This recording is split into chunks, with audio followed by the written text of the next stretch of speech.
Hello guys, আসসালামু আলাইকুম। কেমন আছেন আপনারা সবাই? আমি তো অনেক ভালোই আছি। আশা করি আপনারাও খুব খুব খুব ভালো আছেন। আর আমি আজকে বানাতে চাচ্ছি জলপাইয়ের ভর্তা। জলপাই ভর্তাটা আসলে সবারই প্রিয়, ঠিক তেমনি আমারও প্রিয় একটা জিনিস। তো জলপাই ভর্তা করানোর জন্য আমি এখানে জলপাইটাকে গ্রেট করে নিয়েছি মেশিন দিয়ে। আর মেশিন দিয়ে গ্রেট করে তারপর আমি কাঁচা লঙ্কাগুলো কেটে নিচ্ছি। আর এই মেশিনটা দিয়ে আমি গ্রেট করেছি, আসলে ছোটোটা দিয়ে করেছি তাই এত কুচি কুচি হয়েছে। আর এখন আমি এখানে ধনে পাতা দিচ্ছি, তারপর আমি কয়েকটা হজমোলা দিয়ে দিব। আর এখন আমি দিয়ে দিব 1 চামচ লবণ।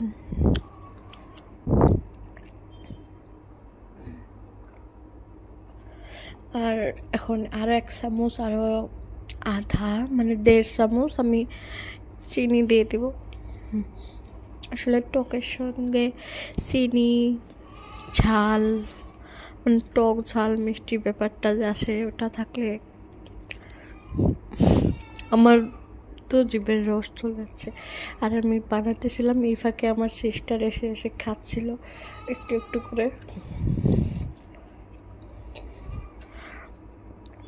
এখন আমি এগুলো এই মিশ্রণ করটা আমি মাখিয়ে নেব। তারপর আমি ভালো করে মাখিয়ে তারপর আমি জলপাইটার সঙ্গে মাখিয়ে নেব।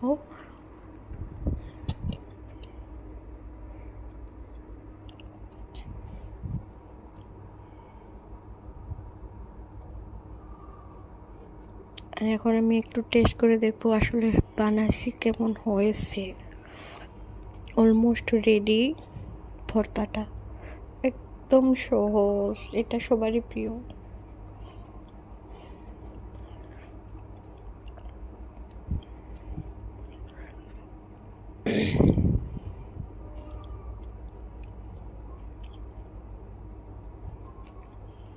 বিসমিল্লাহ।